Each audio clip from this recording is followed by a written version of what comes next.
கிறிஸ்து இயேசுவுக்குள் மிகவும் பிரியமான அருமையான அன்பு பரிசுத்த சகோதர சகோதரிகளே, உங்கள் யாவருக்கும் இந்த மாலை வேளையில் நம்முடைய சர்வலோகத்தின் பிதாவாகிய தேவனுடைய மகிமையும் பரிசுத்தமும் நிறைந்தவருடைய நல் நாமத்தினாலும் நம் அன்பின் ஆண்டவர் கர்த்தர் இயேசுவினுடைய ஈடு இணையற்ற புண்ணிய நாமத்தினாலும் உங்கள் யாவருக்கும் கிருபையும் சமாதானமும் பெருக கடவுது என்கின்ற அன்பின் வாழ்த்துக்களையும் மற்றும் அடியவன் சார்ந்திருக்கக்கூடிய திண்டுக்கல் சபையாரனுடைய அன்பையும் வாழ்த்துக்களையும் உங்கள் மத்தியில் நான் தெரியப்படுத்திக் கொள்கிறேன்.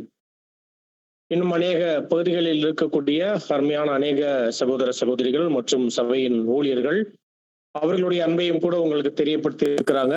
அவைகளையும் நான் தெரியப்படுத்திக் கொள்கிறேன். அருமையானவர்களே, சகோதரர் சொன்ன பிரகாரமாக என்னை நாளில் நம்ம பார்க்க போகிற ஒரு பாடமானது நம்முடைய தனிப்பட்ட இந்த ஆவிக்குரிய ஜீவியத்திற்கு ஒரு பெரிய ஒரு பிரயோஜனத்தை தரக்கூடியதாகவும் நம்ம இன்னும் ஆழமாக நாம் சிந்தித்து நம்முடைய உடன்படிக்கை மற்றும் நம்மளுடைய பலியின் ஜீவியத்தை நம்ம மேம்படுத்தி கொள்வதற்கு ஏற்ற பாடங்களாக நமக்கு அங்க அமையும். தலைப்பு சகோதரர் சொன்னாரு, ஞான வரங்களை விட அன்பே பெரிது. அப்படின்னா அன்பினுடைய அதனுடைய விவரங்களை பத்தி நம்ம பார்க்க போறதில்ல.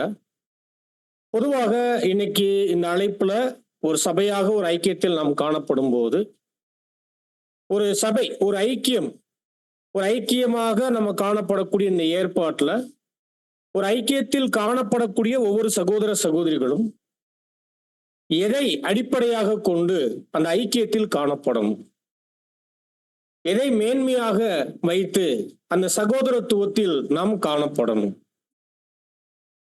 எதை நாம் உயர்த்தி பிடித்தவர்களாக நாம் ஒரு ஐக்கியத்தில் நம்ம அங்கம் வகிக்கணும் என்பதைத்தான் நம்ம இந்த ஒரு பாடத்துல பார்க்க போகிறோம். அருமையான சகோதர சகோதரிகளே, நம்ம சில வசனத்தோடு ஆரம்பிக்கலாம். 1 கொரிந்தியர் 1 அதிகாரம் வசனம் 4 6 வரை நம்ம வாசிக்கலாம். 1 கொரிந்தியர் 1 அதிகாரம் வசனம் 4 6. கிறிஸ்துவை பற்றிய சாட்சி உங்களுக்குள்ளே ஸ்திரப்படுத்தப்பட்டபடியே நீங்கள் இயேசு கிறிஸ்துவுக்குள்ளாய் எல்லா உபதேசத்திலும் எல்லா அறிவிலும் மற்றெல்லாவற்றிலும் சம்பூர்ணம் உள்ளவர்களாக்கப்பட்டிருக்கிறபடியால் அவர் மூலமாய் உங்களுக்கு அளிக்கப்பட்ட தேவ கிருபைக்காக நான் உங்களை என் தேவனை ஸ்தோத்திரிக்கிறேன். பாருங்க, அப்போஸ்தலனாகிய பவுல் இந்த கொரிந்திய நிருபத்துல கொரிந்து சபைக்கு அவர் எழுதும்போது அந்த சபையாரை குறித்து, அவங்களுடைய அறிவை குறித்து, அவங்களுடைய காரியங்களை குறித்து அவர் பேசும்போது நான் தேவனை ஸ்தோத்தரிக்கிறேன் என்று அவர் சொல்லக்கூடிய அந்த ஒரு காரியத்தை நம்ம பார்க்கிறோம். அப்படின்னா அந்த நிருபத்தினுடைய துவக்கத்துல அந்த வார்த்தைகள் பாருங்க, அந்த சபையார் பெற்றிருக்கக்கூடிய ஆசீர்வாதங்கள், அவர்கள் எப்படிப்பட்ட ஒரு மேன்மையான நிலைமையில இருக்கிறாங்க, எவ்வளவு பெரிய அறிவை அவங்க பெற்றிருக்கிறாங்க என்பதையெல்லாம் அவர் எடுத்து காண்பித்து இவைகளுக்கு காரணராக இருக்கக்கூடிய தேவனை நான் ஸ்தோத்தரிக்கிறேன் என்று அவர் சொல்றார். ஆனா 1 கொரிந்தியர் அந்த நிருபம் முழுவதும் எழுதுவதற்கு, பவுல் எழுதுவதற்கான அடிப்படை காரணம் நம்ம புரிந்து கொள்வது அவசியம். இப்போ கொரிந்து சபை என்று பார்க்கும்போது அந்த சபை அது பரந்த அளவுல நிறைய அனுபவங்களை பெற்றிருக்கக்கூடிய பெற்ற சபையாக அது அங்க இருந்துச்சு. அப்போஸ்தலர்களின் காலத்துல பிரதானமாக கொரிந்து பட்டணத்துல விசேஷித்த ஊழியங்களை ஏறெடுத்துட்ட பவுலுடைய காலங்கள்ல, அவர் உயிரோடு இருக்கும் போதே அவருடைய ஊழியத்தின் காலங்கள்லயே அந்த சபை பரந்த அளவிலான அனுபவங்களை பெற்றிருந்து, ஒரு சபை அனுபவத்துல அவங்க பெறுகிறாங்க அப்படின்னா, அவங்க அனுபவத்துல வளர்றாங்க அப்படின்னா அது சாதாரணமான விஷயம் இல்லை. அப்ப அனுபவம் என்று சொல்லும் போது கிறிஸ்தவ அனுபவம், ஒரு சபைக்கே உண்டான அனுபவம், அந்த சபை வளர்வதற்கே ஏற்ற அனுபவம், ஒவ்வொருவரும் மெருகேறுவதற்கு ஏற்ற அனுபவங்கள், ஒவ்வொருவரும் பிணைக்கப்படுவதற்கு ஏற்ற, புதிய சிருஷ்டிகளாக தங்களை நிலைநிறுத்திக் கொள்வதற்கு ஏற்ற அனுபவங்கள் தான் சபையில அங்க இருக்கும். அப்போ அந்த அனுபவங்களை பத்தி பேதுரு பேசும்போது என்ன பேசுறாரு, உங்கள் நடுவே பற்றி எரிகிற அக்கினி என்று அவர் பேசுறார். அப்போ அனுபவம் என்று சொல்லும் போது நம்மளுடைய மனதை, நம்முடைய சிந்தனையை நம்ம ரொம்ப இயல்பாக நம்ம வைத்துக் கொள்ளக்கூடாது. அனுபவம் ஒரு தனிப்பட்ட புதிய சிருஷ்டியாக இருக்கட்டும், அநேக அங்கங்கள் அடங்கிய அல்லது புதிய சிருஷ்டிகள் அடங்கிய ஒரு சபைக்காக இருக்கட்டும், அனுபவங்கள் எப்போதுமே எப்படி இருக்கும் என்றால், அவைகள் சோதனைகளாக, பாடுகளாக, உபத்திரவங்களாக, பல்வேறு வகையிலான கடினமான நிலைகளை உள்ளடக்கிய அனுபவங்கள் தான் பெரும்பான்மையான வகையில் அங்க இருக்கும் என்பதை புரிந்து கொள்ளும். அப்ப அனுபவங்களுடைய நோக்கத்தையும் ஒரு புதிய சிருஷ்டி எப்படி புரிந்து கொள்ளுவாங்களோ, அதே போல் சபைக்கு மத்தியில வரக்கூடிய அனுபவங்களையும் என்னன்னா புரிந்து கொள்ளணும். அப்ப ஒவ்வொரு சபையும் ஒவ்வொரு சமயங்கள்லையும் அவங்களுடைய வளர்ச்சிக்கு ஏற்ற அனுபவங்கள்ல அவர்கள் கடந்து போகும்போது, அந்த அனுபவங்களில் காணப்படக்கூடிய சபையை நம்ம என்ன பண்ணணும்? விசேஷித்த வகையில பார்க்கணும், கவனிக்கணும், மதிப்போடு என்ன பண்ணணும்? அந்த சபையின் மீது ஒரு அனுபவம் போகுது என்று நம்ம நிதானம் உடைய பார்வை உடையவங்களாக அங்க இருக்கணும். ஏன்னா நாமெல்லாம் என்ன பண்ணிடுவோம் அப்படின்னா, வீணான வார்த்தைகள், செயல்பாடுகள், எண்ணங்கள், பார்வைகள், பேச்சுக்கள், இதெல்லாம் நம்ம என்ன பண்ண ஆரம்பிச்சிருவோம். அந்த அனுபவத்தின் மத்தியில் காணப்படக்கூடிய ஒரு சகோதரனையோ அல்லது ஒரு சபையாரையோ நம் இஷ்டம் போல பார்ப்பதும் பேசுவதும் இந்த மாம்சீக இயல்பு. அப்படியெல்லாம் பவுல் இல்லை. ஏன்னா கொரிந்து சபையை நம்ம பார்க்கும்போது அது பெரிய அளவுல அனுபவங்கள் உடைய சபையாக அங்க இருந்துச்சு. இன்னும் சொல்லும் போது அந்த சபை தேவனுடைய தெய்வீக ஏற்பாடுகளையும் முழு அளவுல அந்த சபை அனுபவித்த சபையாகவும் அங்க இருந்துச்சு. அதனாலதான் பவுல் என்ன பண்றார்? உங்களை குறித்து நான் தேவனை ஸ்தோத்தரிக்கிறேன் என்று சொல்றார். இது வந்து ரீபிரிண்ட்ல 444ல அங்க நம்மளால அவங்க பார்க்க முடியும். 442ல நம்ம இந்த ரீபிரிண்ட்ல நம்ம கவனிக்க முடியும். அப்போ அது என்ன பலதரப்பட்ட பரந்த அனுபவங்களுடைய சபை என்று பார்க்கும்போது, முதலாவது கொரிந்து சபைக்குள்ள என்ன இருந்துச்சு அப்படின்னா, பிரிவுகள் நிறைய இருந்துச்சு. என்ன இருந்துச்சு? பிரிவுகள் அங்க இருந்துச்சு. பவுலை சேர்ந்தவன், அப்பல்லோவை சேர்ந்தவன் என்கின்ற இந்த பிரிவினைகள் அங்க இருந்துச்சு. இந்த பிரிவினைகள் இருதயத்திலே என்ன இருந்துச்சு? ஒன்னா இருந்தாலும் எப்படி சில பேருக்கு இருதயம் தனித்தனியா தான் இருக்கும், சரிங்களா? சில சமயங்கள்ல அவங்க சரீர பிரகாரமாகவே பிரிந்தும் கூட காணப்படுவாங்க. அப்ப சபையில் கொரிந்து சபையில் என்ன இருந்துச்சு? பிரிவினைகள் இருந்துச்சு. பெரும்பான்மையானவர்கள் பவுலை சேர்ந்தவர்கள் என்கின்ற அந்த பெருமைக்குரிய எண்ணங்கள் உடையவங்களாக அங்க இருந்தாங்க. பவுலை சார்ந்தவர்கள், அப்பல்லோவை சார்ந்தவர்கள் என்று. இப்ப இதையெல்லாம் கேட்கும்போது பவுல் என்ன இருக்கணும்? பரவாயில்லையே, நம்மை சார்ந்தவர்கள் ரொம்ப அதிகமா இருக்கிறாங்களே, நம்மளுடைய பேச்சை கேட்கக்கூடியவர்கள் அதிகமா இருக்கிறாங்களே, நமக்கென்ற ஒரு பெரிய கூட்டம் இருக்குதே அப்படின்ற ஒரு எண்ணங்களோ பார்வைகளோ பவுலுக்கு இல்ல. மாறாக இவைகளில் மாம்ச பிரகாரமாக ஒரு மனுஷன் இயல்பா என்ன பண்ணுவாங்கன்னா மகிழ்ச்சி கொள்ளுவாங்க, பரவாயில்ல அப்படின்னு.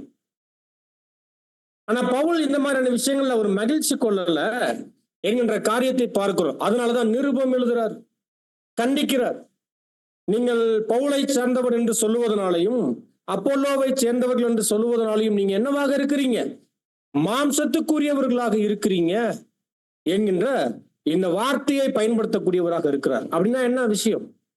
தேவனுடைய ஜனங்கள் கர்த்தருடைய சபையில் எந்த அளவிலையுமே என்னவாக இருக்கக்கூடாது? யாரையும் சார்ந்தவர்களாக, அதற்கு ஒரு பிரிவினையை நம்ம வகுத்தவர்களாக காணப்படக்கூடாது என்பதைத்தான் இங்க பவுல் பேசுறார். அப்ப இந்த வார்த்தையும் விசேஷித்த வார்த்தையாக நம்ம பார்க்கிறோம். நாமோ பாருங்க, நீங்க 1 கொரிந்தியர் 1ஆம் அதிகாரத்திலேயே 10வது வசனம் நீங்க வாசிங்க. சகோதரரே, நீங்கள் எல்லாரும் ஒரே காரியத்தை பேசவும், பிரிவினைகள் இல்லாமல் ஏக மனதும் ஏக யோசனையும் உள்ளவர்களாய் சீர் பொருந்தி இருக்கவும் வேண்டும் என்று நம்முடைய கர்த்தராகிய இயேசு கிறிஸ்துவின் நாமத்தினாலே உங்களுக்கு புத்தி சொல்லுகிறேன். பாத்தீங்களா?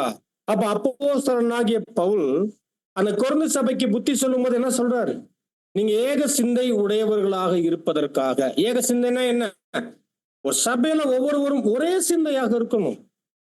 சத்தியத்தின் நிமித்தம், விசுவாசத்தின் நிமித்தம், அழைப்பு நிமித்தம், சரிங்களா? இந்த அர்ப்பணிப்பு நிமித்தம் அனைவரும் எப்படி இருக்கணும்? பண்ணி கொண்ட உடன்படிக்கையின் ஏற்பாட்டுல ஏக சிந்தை, ஒரே சிந்தை உடையவர்களாக இருப்பதற்கான பெரும் ஒரு முயற்சியோடு காணப்படுவது ரொம்ப அவசியம். அதைத்தான் பவுல் என்ன பண்றார், நான் உங்களுக்கு புத்திமதியாக இவைகளை சொல்லுகிறேன் என்று அங்க கொரிந்து சபைக்கு சொல்லக்கூடிய வார்த்தையை கவனிக்க முடியுது. பிரிவினைகள் வேணாம், ஏக சிந்தையாக இருங்க, அனைவரும் ஒரே காரியத்தை பேசக்கூடியவர்களாக இருங்கள் என்கின்ற இந்த மாதிரியான புத்திமதிகளை நம்மளால அங்க பார்க்க முடியுது. அது மட்டும் இல்ல, இந்த கொரிந்து சபையில அருமையானவர்களே இன்னும் நிறைய விஷயங்கள் இருந்துச்சு. பவுல் இவைகளுக்காக மட்டும் இந்த நிருபத்தை எழுதல, மாறாக சபைக்குள்ள என்ன இருந்துச்சுன்னா மதவெறி இருந்ததாக நம்மளால அந்த நிருபங்கள்ல பார்க்க முடியும். ரசல் அவர்களும் இப்படியாகத்தான் கொடுக்கிறார். ரீபிரிண்ட்ல 868 அவர் குறிப்பிடும் போது கொரிந்து சபைக்குள்ள மதவெறி இருந்தது என்று இந்த வார்த்தையை பயன்படுத்துறார்.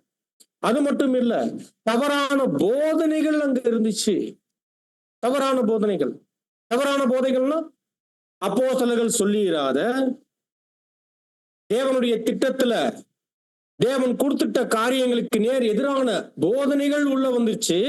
அந்த போதனைகளையும் என்ன பண்ணியிருந்தாங்க, அந்த சபைக்குள்ள அங்கீகரித்து இருந்தாங்க என்பதை பார்த்து பவுல் என்ன பண்றார், அதையும் கண்டித்து அந்த சபைக்கு எழுதுறார். அப்ப அந்த சபைக்குள்ள என்னென்ன மாதிரி எல்லாம் அனுபவம் இருந்திருக்கும், பிரிவினைகள் அனுபவம், மதவெறியினால அனுபவம், அதே போல கள்ள போதனைகள், தவறான போதனைகள். அப்ப இதுலயும் சபை என்ன ஆகுது, இதுலயும் அங்க அனுபவம் என்று நம்ம பார்க்கிறோம்.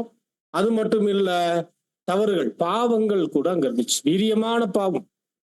பவுல் சொல்றாரு, சகிக்க முடியாத கேள்விப்படாத பாவமும் இருக்குதே இங்க அப்படின்னு பேசும்போது, அப்ப அந்த சபை பாருங்க எப்படி எல்லாம் அனுபவம் அப்படின்னா, இவ்வளோ விஷயங்கள் இருக்கக்கூடிய அந்த சபைக்குள்ள கர்த்தருடைய ஜனங்கள் இல்லாமல் இருந்திருப்பாங்களா?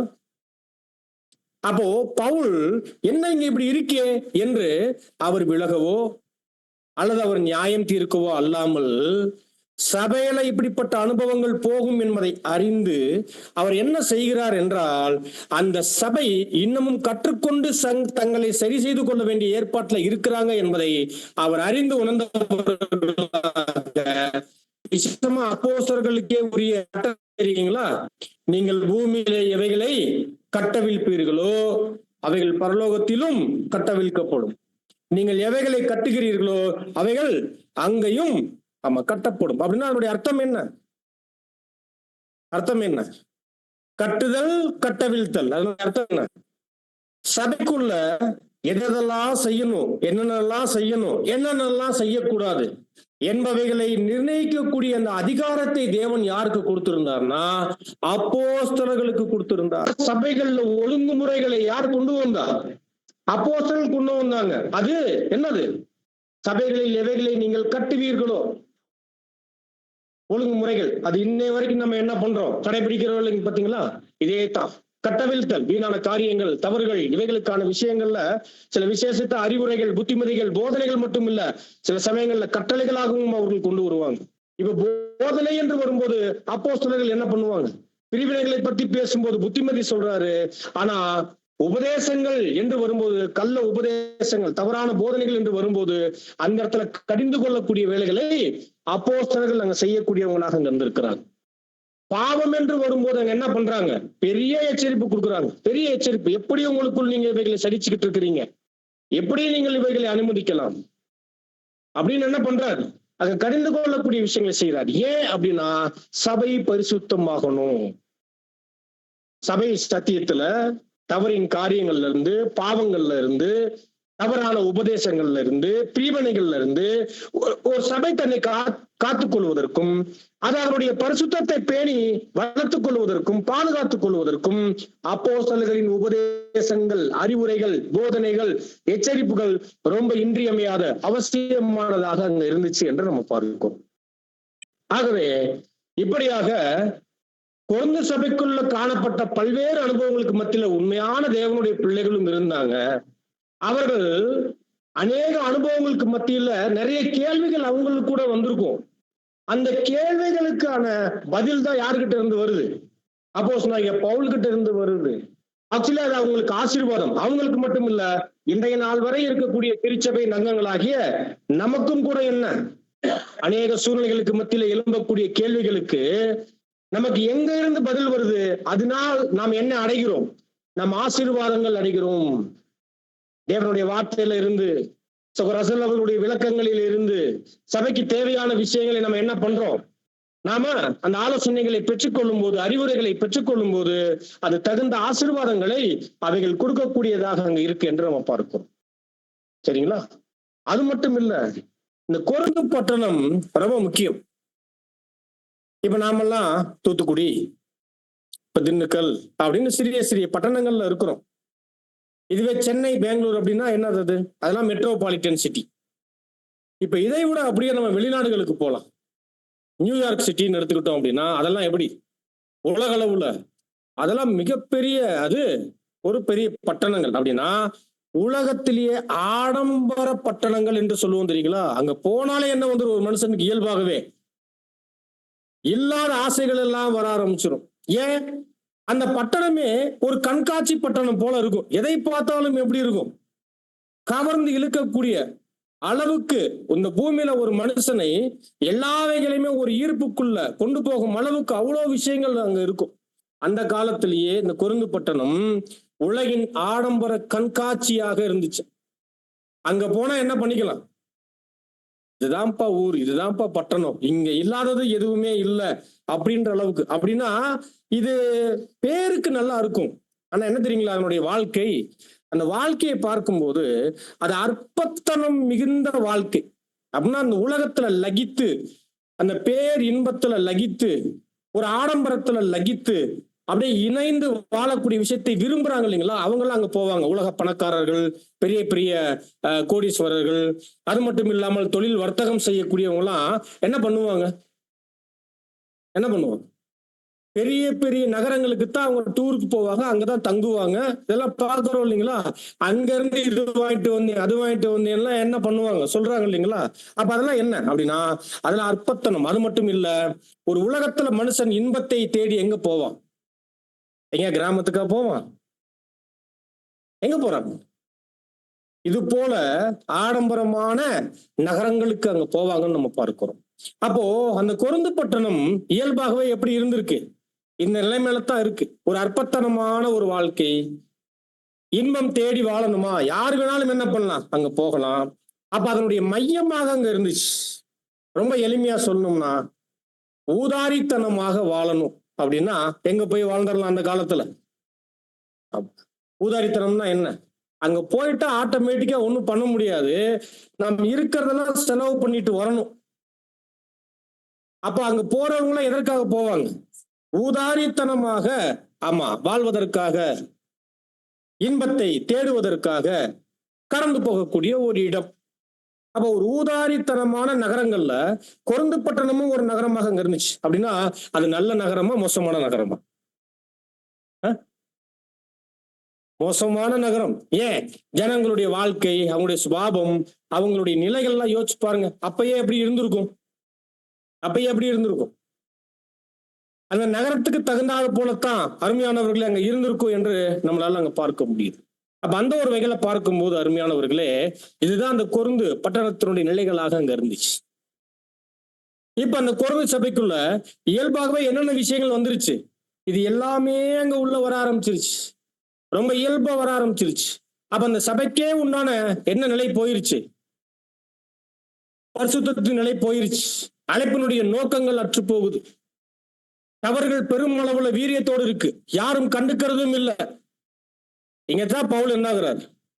சபைனா என்ன, சத்தியம்னா என்ன, பரிசுத்தம்னா என்ன, ஒழுங்குனா என்ன, கர்த்தர்னா யாரு, இந்த அழைப்புனா என்ன என்று ஒவ்வொன்றையும் அவர் என்ன பண்றாரு?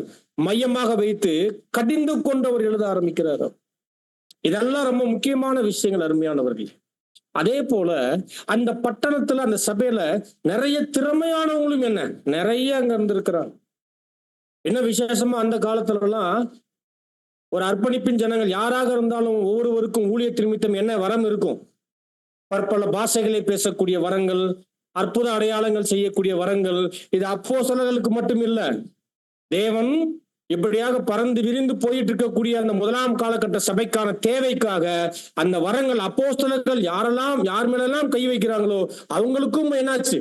அந்த வரங்கள் அங்க கடந்து போக ஆரம்பிச்சிச்சு என்று நம்ம பார்க்கிறோம். இன்னைக்கெல்லாம் நம்ம ஒரு பாஷை கத்துக்கிறதே ரொம்ப கஷ்டம். ஆனா அப்போ தேவன் தேவைக்காகவே என்ன பண்ணியிருந்தார்? பற்பல பாஷைகளை பேசக்கூடிய நிலைகள் அங்க இருந்துச்சு. இதெல்லாம் பெரிய விஷயங்கள்.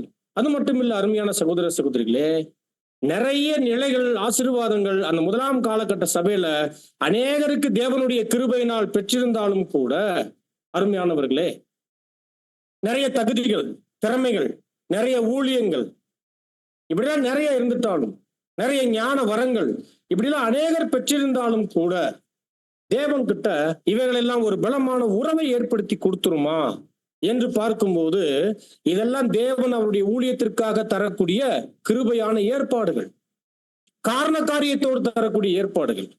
ஆனா இவைகளை பெற்றுக்கொள்ளக்கூடிய ஒருவர் இவைகளாலேயே தேவனண்டை சேர்ந்துடலாம், இவைகளாலேயே தேவன்கிட்ட தங்களுடைய உறவை பேணி பாதுகாத்துக் கொள்ளலாம் என்று என்ன பண்ண முடியாது, நினைத்து கொள்ள முடியாது. இதை பவுல் உணர்ந்திருந்தார். அவர் அப்ப பவுலுக்கு எவ்வளவு அறிவு இருந்துச்சு, எவ்வளவு திறமைகள் இருந்துச்சு, எத்தனை பாஷைகள் பேசக்கூடியவராக இருந்தாரு, எவ்வளவு தாளந்துகள் அவருக்கு இருந்துச்சு, யோசிச்சு பாருங்க. அப்ப இவைகள் எல்லாம் உடைய பவுல் அவைகளை எங்கேயுமே அவர் என்ன பண்றது இல்ல, பிரதானப்படுத்தி அவர் எங்கேயுமே அவர் பேசினதாக நம்மளால அங்க பார்க்கவே முடியாது. எதையும் ரீபிரிண்ட்ல 47:32 இதனுடைய விஷயத்தையும் நம்ம பார்க்க முடியும். அப்ப வரங்களை பெறுவது அந்த சமயத்துல ரொம்ப சாத்தியமான ஒரு காரியமாக அங்க இருந்துச்சு, ரொம்ப சாத்தியம். அப்படிப்பட்ட ஒரு காலமாக அங்க இருந்துச்சு. ஆனால் இப்படிப்பட்ட அருமையான வரங்கள் எல்லாருக்கும் கிடைச்சிடாது. தேவன் யாருக்கு தான் தருவாரு? உண்மையான தேவனுடைய பிள்ளைகளுக்கு, அர்ப்பணிப்பின் ஜனங்களுக்கு, பரிசுத்தவான்களுக்கு, நீதிமான்களுக்கு. ஆமா, இந்த அழைப்புல தேவனால் அங்கீகரிக்கப்பட்டவங்களுக்கு தான். ஆனா இதுவே ஒருவரை எங்க கொண்டு போயிடாது. இதுவே ஒருவரை தேவன்கிட்டயோ அல்லது அவர்களுக்குரிய ஆசீர்வாதத்திலேயோ அவங்களை கொண்டு போயிடாது. மாறாக வரங்களை விட ஏன்னா வரங்கள் கொடுக்கப்படுவது, தேவனால் கொடுக்கப்படக்கூடிய ஒரு விஷயத்தை வைத்து அவங்க என்ன பண்ண முடியாது. இது எனக்கு கிடைச்சிருச்சு, இதனால் நான் என்ன ஆயிருவேன், நான் என் ரட்சிப்பை நான் பெற்றுக்கொள்வேன், எனக்கான வாய்ப்பு, எனக்கான ஆசீர்வாதம் வந்துடும் என்று அவர் என்ன பண்ண முடியாது, அவர் முடிவு பண்ண முடியாது. மாறாக தேவன் அவருடைய ஜனங்களுக்கு அவர்களுக்கே உண்டான ஆசீர்வாதத்தை அவர்கள் பெற்றுக்கொள்ள வேண்டும் என்றால் தரப்படக்கூடிய வரங்களினால் அல்ல, மாறாக உங்களுக்குள் நீங்கள் வளர்த்தெடுக்க வேண்டிய பிரதானமான நற்குணங்கள், விசேஷமாக அகாபே அன்பு என்கின்ற ஒரு காரியத்தை தேவன் வச்சுட்டார். எதை வச்சுட்டாரு? அகாபே அன்பு. நற்குணங்கள் என்று நிறைய இருக்கு, ஆனா அதற்கெல்லாம் மையம் என்ன அப்படின்னா, மையம் அது அகாபே அன்பு. பாருங்க, எடுத்தவனே இந்த விஷயத்துல என்ன பார்க்கிறோம்னா, அன்புன்னு பார்க்கல, அகாபே அன்பு. சபையில் அல்லது கர்த்தருடைய ஜனங்களாக காணப்படக்கூடிய ஒவ்வொருவரும் கர்த்தர் மேலையும் கர்த்தருடைய ஜனங்கள் மேல ஒவ்வொருவரும் கொண்டு இருக்க வேண்டிய அன்பு என்னவென்றால் அகாபே அன்பு. அகாபே அன்பு. அப்ப அகாபே அன்புனா என்ன? நமக்கு நல்லா தெரியும். சத்துருவையும் நேசிக்கக்கூடிய அன்பு. சத்துருவையும் நேசிக்கக்கூடிய அன்பு அப்படின்னா, சத்துரு என்ன பண்ணுவாரு? இப்ப நான் உங்களுக்கு சத்துரு, நீங்க என்னைய அன்பு செய்றீங்க, நான் பதிலுக்கு உங்களை அன்பு செய்வேனா? ஏன்னா நான் சத்துருவா இருக்கிறேன். அப்ப சத்துரு என்ன பண்ணுவான்? உங்களுக்கு இடர்கள் பண்ணுவாரா? சத்துரு என்ன பண்ணுவார்னா, பெரும் பெரும் ஆபத்தான காரியங்களை, கஷ்டங்களை, சில சமயத்துல உங்களுடைய ஜீவனையே எடுக்கிற அளவுக்கு நான் என்ன பண்ணுவேன்? நான் சத்துருவாக செயல்படுவேன். நான் உங்களுடைய ஜீவனையே எடுக்கிறேன் அப்படின்னா உங்களுக்கு நான் என்னென்ன அனுபவங்களை தருவேன்? நான் எப்படிப்பட்ட நிலைகள்ல நான் சத்துருவாக காணப்பட்டால் யோசிச்சு பாருங்க. என்னுடைய செயல்பாடுகள், நான் கொடுக்கிற அனுபவங்கள் உங்களுக்கு எப்படி இருக்கும்? பெரிய அளவுல கடினமாக அங்க இருக்கும். ஆனால் நீங்க என்ன பண்ணணும்? பதிலுக்கு அன்பு செலுத்தணும். என்ன அன்பு? அகாபே அன்பு. அகாபே அன்புனா என்ன? இந்த அகாபே அன்பு இரக்கத்துல அது மேலோங்கி இருக்கும், தயவுல அது மேலோங்கி இருக்கும்.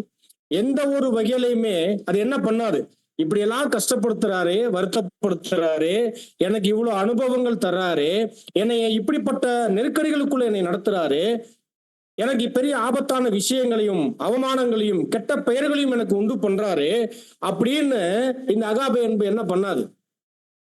சலித்து கொள்ளவோ, வெறுப்படையவோ, அவருக்கு எதிராக மாறவோ, இந்த மாதிரியான வேலைகளை என்ன பண்ணாது? அகாபே அன்பு அது செய்யவே செய்யாது.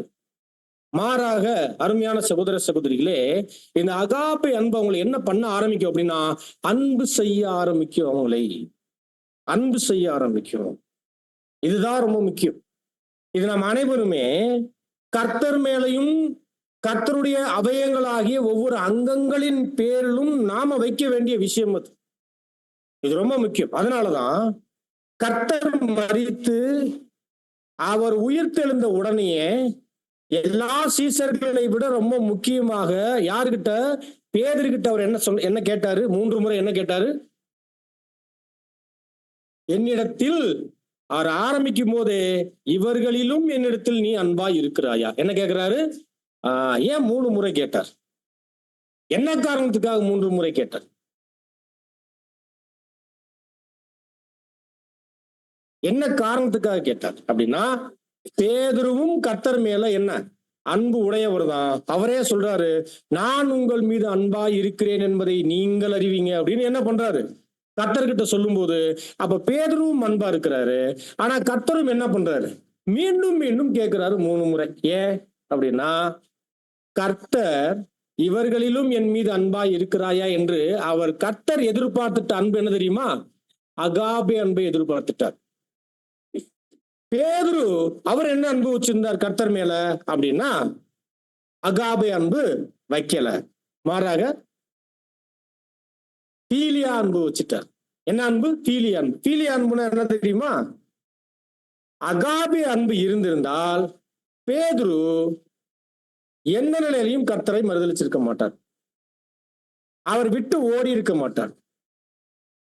திருப்பி என்ன அழைப்புக்கு அழைக்கப்பட்டாரோ அந்த அழைப்பை மறந்து திருப்பிய வலையை எடுத்துக்கிட்டு படகை எடுத்துக்கிட்டு அவர் எங்க போயிருக்க மாட்டார்? அவர் மீண்டும் உலகத்துக்குள்ள போயிருக்க மாட்டார். சரி, இதெல்லாம் எதனால நடந்துச்சு பேதுருவுக்கு அப்படின்னா, அவர்கிட்ட கர்த்தர் மேல ஒரு ஃபீலியா அன்பு இருந்துச்சு. அப்படின்னா கடமை அன்பு, உணர்ச்சி வசத்துல அன்பு. கர்த்தர்னா யாரு? இப்ப பேர் கேட்டவுடனே என்ன அன்பு வரும்? பொங்கி எழும்பக்கூடிய ஒரு அன்பு வரும். தெரியுங்களா? என்ன அன்பு? இன்னைக்கு நம்மளாம் கர்த்தர்னு சொன்னா நமக்கு என்ன வரும்? வரப்போகுது பாஸ் ஓவர். இப்ப நாம காண்பிக்கிற அன்பு இருக்கே, கர்த்தரை மயக்கும் அளவுக்கு நம்ம என்ன பண்ணுவோம்? நம்முடைய அன்பை நாமோ வெளிப்படுத்த முயற்சி பண்ணுவோம். ஆனால் கர்த்தர் கவனிக்கும் போது அது அகாபே அன்பாக தன்னுடைய ஜனங்கள் தன் மீது வைக்கிறாங்களா என்றுதான் பார்ப்பார். உணர்ச்சி வசத்துல வைக்கிறது. சரி, உணர்ச்சி வசத்துல ஒருத்தர் அன்பு வைக்கிறார் என்பது எப்படி வெளியாகும் அப்படின்னா, ஒரு கஷ்டம் வந்தா ஓடிடுவாங்க. என்ன பண்ணிடுவாங்க? ஒரு கஷ்டம் வந்தா ஓடிடுவாங்க. அவங்களுக்கு ஆபத்து வந்தா என்ன பண்ணிடுவாங்க? அவங்களுக்கு ஆபத்து வந்தா காணா போயிடுவாங்க. இவங்க அன்புதான் வச்சிருப்பாங்க. ஒரு சகோதரன் ஏதாவது சொல்லிட்டா, என்னையவே நீங்க சொல்லிட்டீங்கல்ல, இதோட உங்களோட என்ன சாப்டர் க்ளோஸ், அது வரைக்கும் அன்பா இருப்பாங்க.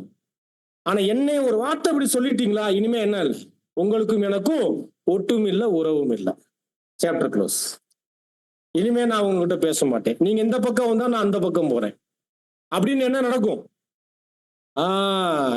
ஏன் சண்டைகளும் யுத்தங்களும் வாக்குவாதங்களும் பிரிவினைகளும் எதனால வருது அப்படின்னா, இந்த ஃபீலியா அன்பு. அப்போ இந்த அன்பை தான் தேவன் சபைக்கு என்னவா வச்சுட்டாருன்னா அளவுகோலா வச்சுட்டார். வேற எதையாவது வச்சிருக்கிறாரா அளவுகோலா? உங்களுக்கும் எனக்குமான அளவுகோல் எது? எது? அன்பு. அப்ப இந்த அன்புல எந்த அன்பை எட்டி பிடிக்கணும்? அகாபே அன்பை எட்டி பிடிக்கணும். சரிங்களா? அப்ப ஃபீலியா அன்புலயே நம்ம நின்று போயிடுறோம். ஏன் அப்படின்னா, இந்த 3வது நிலை அன்பு வரும்போது நம்ம சகோதர சகோதரிகளிட்டு இந்த அன்பு செலுத்தக்கூடிய ஏற்பாட்டுக்குள்ள வர்றோம்.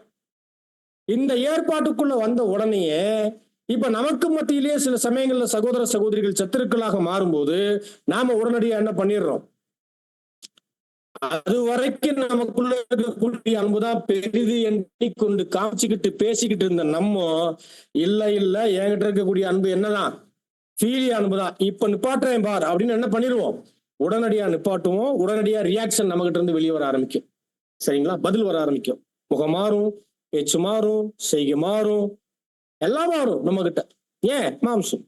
மாம்சம் மட்டும் இல்ல, நம்ம என்ன அன்புல இருந்துட்டோம், ஒரு உணர்ச்சி வச அன்புல நம்ம இருப்பதனால நடக்கக்கூடிய விஷயங்கள். இதுதான் பேதுருக்கிட்ட அங்க இருந்துச்சு.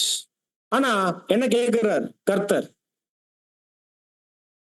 ஈலிய அன்பு எனக்கு வேணாம். என்ன அன்பு வேணும்?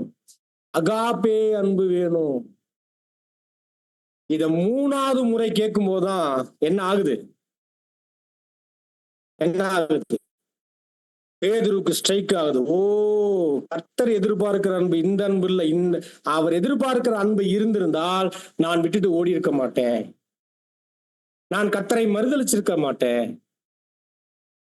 இதெல்லாம் ரொம்ப முக்கியம்.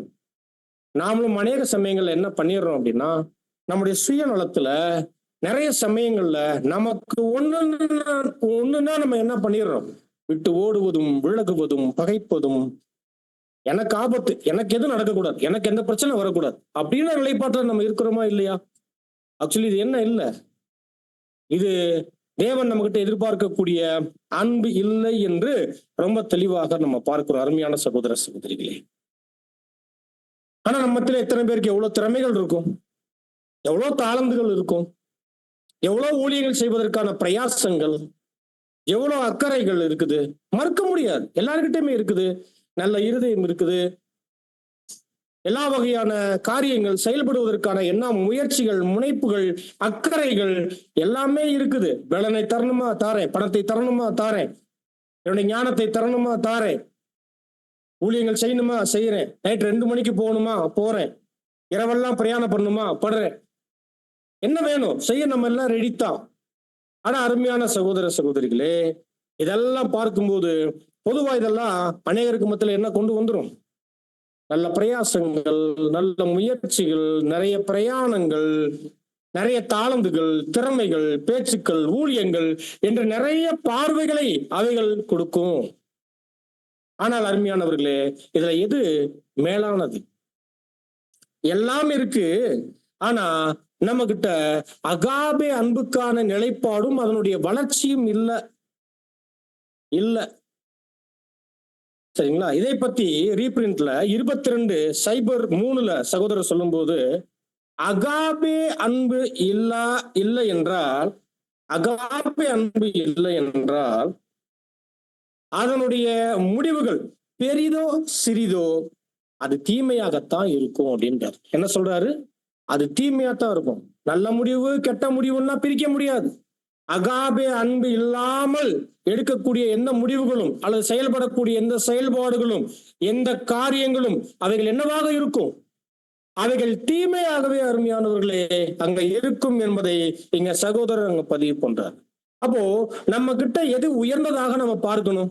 என்கிட்ட பேச்சு திறமை இருக்குங்க அப்படின்ட்டு என் பேச்சு திறமைக்காக நான் என்ன, எனக்கு எப்படியாவது எனக்கு ஃபுல்பிட் போற இடங்கள்லாம் எனக்கு கிடைச்சிரும் அப்படின்னு நினைப்பதை விட அகாபே அன்புதான் பெரிது. அப்ப இது என்கிட்ட இல்லாமல் எனக்கு இந்த ஊழியம் என்ன, எந்த பிரயோஜனமுமே இல்லை.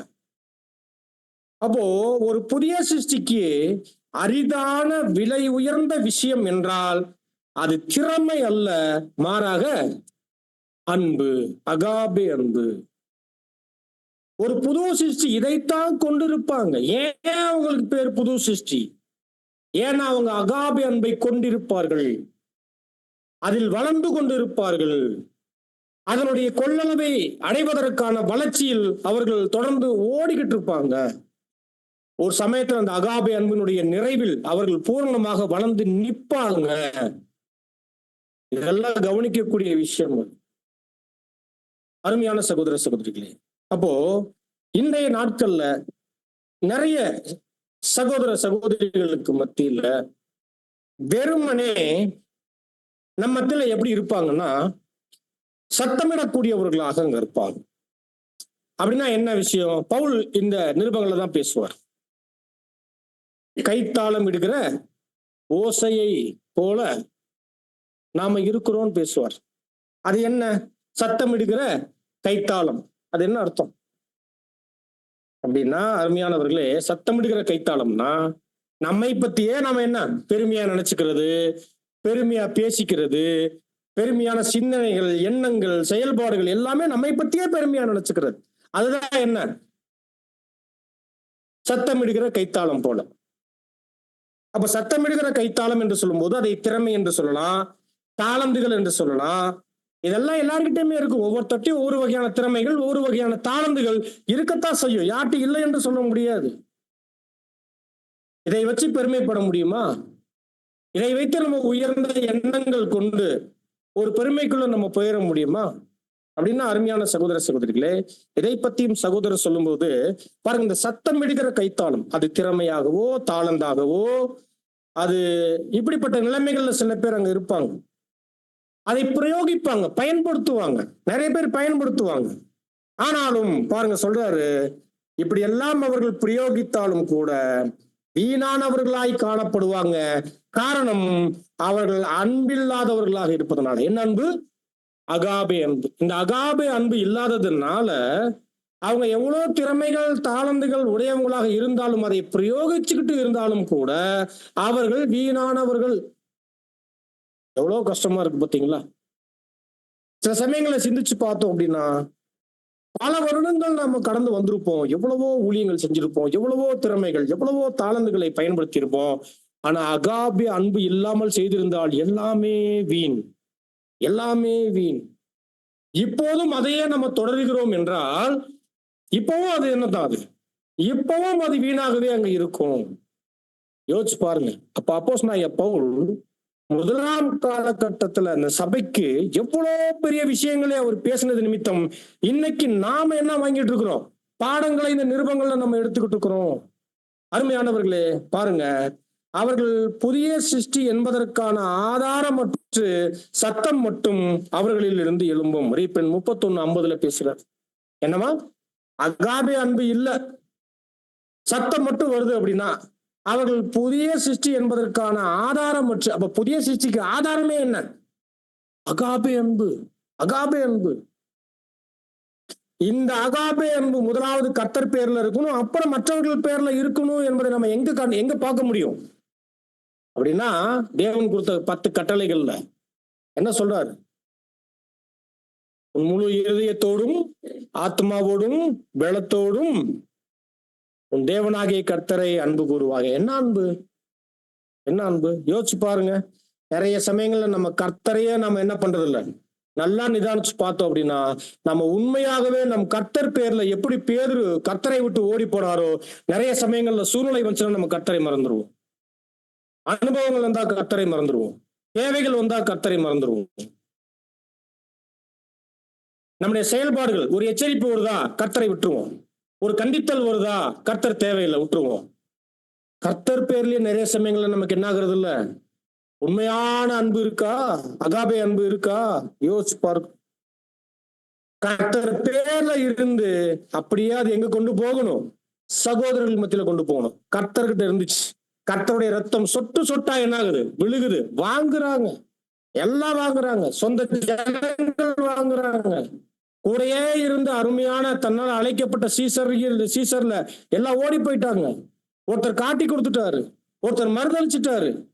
ஆனா கர்த்தருடைய ரத்தம் எல்லா வகையிலும் சொட்டு சொட்டா வாங்கப்படக்கூடிய நிலைமைகள் வந்தாலும் கூட கர்த்தர் என்ன ஆகல? அந்த அன்பை விடல. கர்த்தர் விடல. கர்த்தர் நினைச்சிருந்தா என்ன பண்ணிருக்க முடியும்? எல்லா வகைகளையுமே அவருடைய நியாயமான கோபங்களையும் தாபங்களையும் அவருடைய உணர்வுகளையும் வெளிப்படுத்தி அவர் நின்றிருந்தாருன்னா சுத்தி இருக்கிற யாரும் ஒன்றும் ஆயிருக்க முடியாது, தப்பிச்சிருக்க முடியாது. ஆனா கர்த்தர் என்ன பண்ணிட்டார்? அவருக்குள்ள இருந்துட்டு அந்த அகாபே அன்பு அவர் தேவன் மேல வச்சிருந்தாரு. தேவனுடைய சிருஷ்டிகளாகிய மனுக்குலத்தின் பேர்லயும் அந்த அன்பை அவர் என்ன பண்ணார்? அவருடைய தேவையை அறிந்து வச்சிருந்தாரு. ரொம்ப முக்கியமா திருச்சபை அப்போஸ்தலர்கள் மீது என்ன பண்ணியிருந்தார்? மிகப்பெரிய அளவில் அந்த அன்பு கொண்டவராக அங்க இருந்தார் என்று நம்ம பார்க்கிறோம். நம்ம காரணம், அவருக்குள்ள என்ன இருந்துச்சு? தேவன் மேலையும் தன்னுடைய சரீரத்தின் அவயங்களாகிய ஒவ்வொருத்தர் பேர்லையும் கர்த்தர் கொண்டு இருக்கக்கூடிய அன்பு, அகாபே அன்பு. நாமும் இப்படித்தான் இருக்கணும். தேவன் மேலையும் கர்த்தர் மேலையும் கர்த்தரால் அழைக்கப்பட்டிருக்கக்கூடிய ஒவ்வொரு சகோதர சகோதரிகளின் பேர்ல நம்ம என்ன இருக்கணும்? என்ன வேணாலும் நடக்கட்டும், எவ்வளவு அனுபவங்கள் வேணாலும் தரட்டும், எவ்வளவு கஷ்டங்கள் உபத்திரவங்கள் வேணாலும் வரட்டும், நம் ஜீவனை கூட அவங்க உருவி எடுக்கட்டும். எப்படி? ஜீவனையோட உருவி எடுக்கட்டும். நாம என்ன பண்ணணும்? அனைவரையும் என்ன பண்ணணும்? அகாபே அன்பு உடையவர்களாக, நாம நேசிக்கக்கூடியவர்களாக மட்டுமே நாம காணப்படணும். யோசிச்சு பாருங்க அருமையான சகோதர சகோதரிகளே.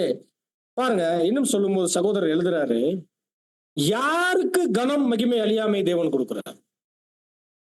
யாருக்கு கனம் மகிமை அழியாமை கொடுக்கிறார்? ஆனா எதற்கு கொடுக்கிறார்னா, அகாபே அன்பினுடைய பூர்ணத்தில் எட்டி நிக்கக்கூடியவங்களுக்கு தான் கனம் அழியாமை மகிமையை தவிர, மாறாக வெண்கலம் போல வெறுமனே சத்தம் விடுகிற திறமைகளுக்கு என்ன கிடையாது. திறமைகளுக்கு மகிமை எங்கேயா சொல்லியிருக்கிறாரா? தாளந்துகளுக்கு உங்களுக்கு மகிமை கொடுக்கிறேன், கனம் கொடுக்கிறேன்னு சொல்லியிருக்கிறாரா? அப்படின்னா இவைகள் அவசியம் இல்லை என்று நம்ம எங்கேயுமே பயன்படுத்தல. இவைகள் எல்லாம் இருந்து அகாபே அன்பு இல்லை என்றால் என்ன இல்லை, அது எந்த வகையிலுமே அது பிரயோஜனம் இல்லை. ரொம்ப முக்கியமாக அருமையானவர்களே, வெறுமனே எழும்பக்கூடிய சத்தம், அதாவது திறமைகள், தாளந்துகள், தகுதிகளுக்கு என்ன கிடையாது, கனம் மகிமை அழியாமை இல்லை என்பதை நம்ம புரிந்து கொள்வது அவசியம். அப்போ ஒரு புதிய சிருஷ்டிக்கு என்ன இருக்கணும்? அன்பின் ஆவி அங்க இருக்கணும். இதுதான் ஒரு பெரிய சான்று. அவர் புதிய சிருஷ்டி என்பதற்கான சான்றே என்ன? சான்றுனா என்ன? சர்டிபிகேட் போல. ஒரு எக்லீசியாவுல ஒரு சகோதரன் சகோதரி அவங்க உண்மையிலேயே புதிய சிருஷ்டி என்றால் அதற்கான அடையாளம் என்ன? அகாபே அன்பு. எந்த நிலையிலையும் அவங்க என்ன பண்ணுவாங்க? சகோதர சகோதரிகளை நேசிக்கக்கூடிய விஷயத்துல அவங்களுடைய காரியம், அவங்களுடைய செயல்பாடுகள் அனைத்திலையும் என்ன பண்ணுவாங்க? இந்த சான்று தான் வெளிப்படணும். இதெல்லாம் கவனிக்கக்கூடிய விஷயம். இதையும் ரீபிரிண்ட்ல 26:75 அங்க சகோதரர் எழுதக்கூடியவராக அங்க இருக்கிறார். ஆகவே ஆவியின் வரங்கள் அல்லது இந்த காலத்துல நம்மத்தில திறமைகள், தாளந்துகள் எது வேணாலும் இருக்கட்டும் அருமையானவர்களே, சகோதர சகோதரிகளே, ஆனால் ஆவியின் கனிகள் தான் ரொம்ப முக்கியமா ஒரு விசேஷித்த இடத்தை பிடிக்கக்கூடியதாக அங்க இருக்கும். இன்னும் சொல்லும்போது ஆவியின் கனிகளே ஒரு விசேஷித்த இடத்தை பிடிக்கும். மாறாக ஆவியின் வரங்களோ திறமைகளோ தாளந்துகளோ எதை பிடிக்காது? ஒரு விசேஷித்த இடத்தை, ஆசீர்வாதத்தை அது பிடிக்காது என்பதை நம்ம புரிந்து கொள்வது அவசியம். அப்ப ஆதிக்கால சபையில என்னெல்லாம் இருந்துச்சு? இந்த வரங்கள் எல்லாமே அங்க இருந்துச்சு. பலர் பார்த்துட்டீங்கன்னா இந்த விசேஷித்த வரங்கள்ல அவங்க எல்லா வகையான வேலைகளை அவங்க செஞ்சவங்களாக அங்க இருந்தாங்க.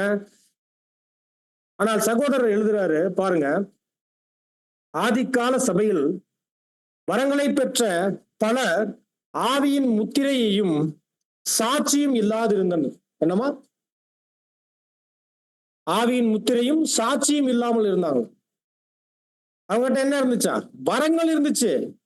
ஆனா ஆவியின் முத்திரை, அதற்குரிய சாட்சி. ஆவியின் முத்திரை என்ன? நம்ம புதிய சிருஷ்டிகள் என்று நமக்குள்ளேயும் என்ன ஆகணும்? சாட்சி விளங்கணும். மற்றவங்களுக்கு மத்தியிலையும் அந்த சாட்சி என்ன ஆகணும்? அது பகிரப்படணும். சரிங்களா? எங்க போனாலும், இங்க மட்டும் இல்ல. ஏன்னா நிறைய சமயத்துல இங்க நம்ம என்ன பண்ணிருவோம்? பரிசுத்தம், அன்பு, தாழ்மை எல்லாம் இங்க காமிக்கிற மாதிரி காமிச்சிருவோம், வெளியில காமிக்க மாட்டோம். ஆனா ஒரு புது சிருஷ்டி எல்லா இடங்களிலும் அவங்க எப்படி இருப்பாங்கன்னா, அருமையானவர்களை மிகப்பெரிய அன்பின் சான்றை பெற்றவர்களாக அவர்கள் காணப்படுவாங்க என்று நம்ம பார்க்கிறோம். அப்போ அநேகர் வெளிப்புறமாக தேவனுடைய வேலைகள்ல, ஊழியங்கள்ல அவங்க ஈடுபடலாம். பட் ஆவியின் விஷயத்துல உண்மையான முன்னேற்றம் இல்லாமல் இருந்தால் ஒரு பிரயோஜனமும் இல்லை. ஆனா அநேகர் இப்படித்தான் இருப்பாங்கன்னு சொல்றாரு. அதிக ரீபிரிண்ட்ல 55:49 எழுதுறாரு, வெளிப்புறமாக நிறைய பேர் தேவனுடைய வேலைகள், ஊழியங்களை செஞ்சுக்கிட்டு இருப்பாங்க. ஆனால் ஆவியின் விஷயத்துல, அதாவது புதிய சிருஷ்டியின் விஷயத்துல உண்மையான முன்னேற்றம் அவங்க கிட்ட என்ன இருக்காது. அப்ப என்ன பிரயோஜனம் இல்லை, பிரயோஜனம் இல்லாமல் போயிடும். அப்ப ஆவியின் வரங்கள் அருமையானவர்களே, இது ரொம்ப முக்கியம். அப்போ ஆவியின் வரங்கள் கண்டிப்பாக அந்த ஆதிகால சபையில அதனுடைய தேவைகள் அவசியமாக அங்க இருந்துச்சு. ஆனால் அதை விட எது பிரதானம்? அகாபே அன்பு பிரதானமாக அங்க இருந்துச்சு. என்ன விசேஷமா நம்ம காலங்கள்ல நமக்கு கூட தாளந்துகள் கொடுக்கப்படுது, தாளந்துகள் இருக்கு. அந்த தாளந்துகளை பயன்படுத்துவதற்கான வாய்ப்புகள் தேவன் என்ன பண்றாரு? எல்லாருக்குமே கொடுக்கிறாரா இல்லையா? அப்ப இது அவசியம், தேவைத்தான், இல்லை என்று நம்ம சொல்ல வரல. ஆனால் அருமையானவர்களே, ஆவியின் வரங்கள் அப்போ உடனடியாக கொடுக்கப்பட்டுச்சு. அதே போல இன்னைக்கு நமக்கு திறமைகள், தாளந்துகள் இருக்கு அப்படின்னா வாய்ப்புகள் என்ன ஆகும்? எப்ப வேணாலும் தேவன் எப்ப வேணாலும் கொடுத்துருவாரு. எப்ப வேணாலும் நம்ம பெற்றுக்கொள்ளலாம், உடனடியாக கூட பெற்றுக்கொள்ள முடியும். ஆனால் ஆவியின் கனிகளை உடனே ஒருவர் பெற்றுக்கொள்ள முடியுமா? அதை வளர்த்துத்தான் எடுக்கணும். என்ன பண்ணணும்? அதை வளர்த்துத்தான் எடுக்க முடியும். அருமையானவர்களே, ஆவியின் வரங்கள் உடனடியாக பெற்றுக்கொள்ளக்கூடிய ஒன்றாக இருந்துச்சு அந்த காலத்துல. ஆனா கனிகள் அப்படி இல்லை. அவைகள் வளர்ச்சியால் மட்டுமே ஒருவர் பெற்றுக்கொள்ள முடியும், அதை கொண்டு வர முடியும் என்று நம்ம பார்க்கிறோம். அதுதான் விஷயம். இதுதான் லைஃப். இதுதான் லைஃப்.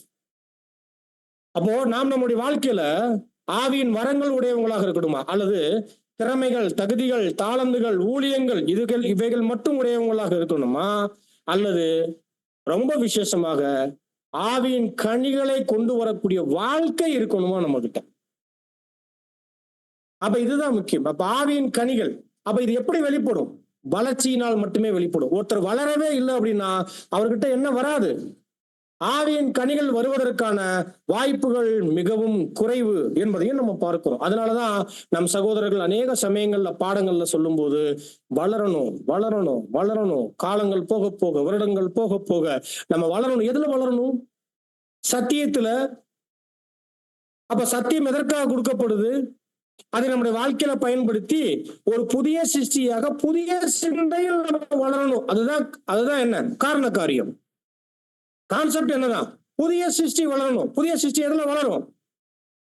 அதை அளந்து தேவன் பார்க்கும்போது எப்படி அளந்து பார்ப்பார்? அந்த அளவுகளை நம்ம கையிலேயே கொடுத்துட்டார். நாமளே அளந்து பார்க்கணும்னா அந்த அளவுகோல் என்ன? அன்பு. அகாபி அன்பு தான் முழு கொள்ளளவை அதை எட்டி பிடிக்கக்கூடியதாக அங்க இருக்கு. அப்ப அந்த ஸ்கேலை வச்சு பார்த்தா, இப்ப நாமே அளந்து பார்த்தோம் அப்படின்னா நம்ம எங்க நிக்கிறோம்? ஏறத்தாழ தீலியா வரைக்கும் வந்துட்டோம். ஆனா அதுலயே என்ன ஆயிட்டோம்? இதைத்தான் 6th வால்யூம்லயும் பதில் எழுதுறாரு. அநேக சகோதரர்கள் வந்துடுறாங்க, 3வது நிலைக்கு வந்துடுறாங்க. ஆனால் என்ன ஆயிடுறாங்க? சகோதரர்களுக்கு மத்தியிலேயே அவர்கள் சத்துருக்களாக சில எழும்பும் போது அவர்களை அன்பு செய்ய தவறிடுறாங்க என்கின்ற இந்த காரியங்களை ரொம்ப தெளிவாக பார்க்க முடியும். அப்ப அறிவு என்று பார்க்கும்போது அருமையானவர்களே, தாளந்துகள் என்று பார்க்கும்போது, திறமைகள் என்று பார்க்கும்போது, அது எப்போதுமே அதை மட்டுமே பிரதானமா பார்க்கக்கூடியவங்களுக்கு அது பெரிய ஆபத்து. அது ஆனா நிறைய பேர் அறிவுன்னு என்ன பண்ணுவாங்கன்னா, நிறைய படிக்க, நிறைய வைக்க, தெரிஞ்சுக்க, அவங்களுடைய பேச்சு திறமைகளை வெளிப்படுத்த, அநேகருக்கு இதுதான் காரியம், அதுதான் காரியம், இதுதான் சத்தியம், இதுதான் பாயிண்ட் அப்படிலாம் கூட பேசுவாங்க. நல்ல விஷயம், தப்பு என்று இல்லை. ஆனால் அருமையானவர்களே, அறிவு இது எப்படிப்பட்டது அப்படின்னா, ஒரு அறிவு உடையவர்களுடைய ஆபத்துகளை பத்தி சகோதரர் ரீபிரிண்ட்ல 2446 பேசும்போது அது நிறைய ஆபத்துகள், அறிவுகள் அங்க இருக்குன்னு பேசுறாரு. ஆனா கர்த்தர் இதுவரைக்கும் சபைக்கு என்ன தந்துகிட்டு இருக்கிறாருன்னா, சத்தியத்தின் அறிவை தான் தந்துகிட்டு இருக்கிறார். என்ன தந்துகிட்டு இருக்கிறாரு?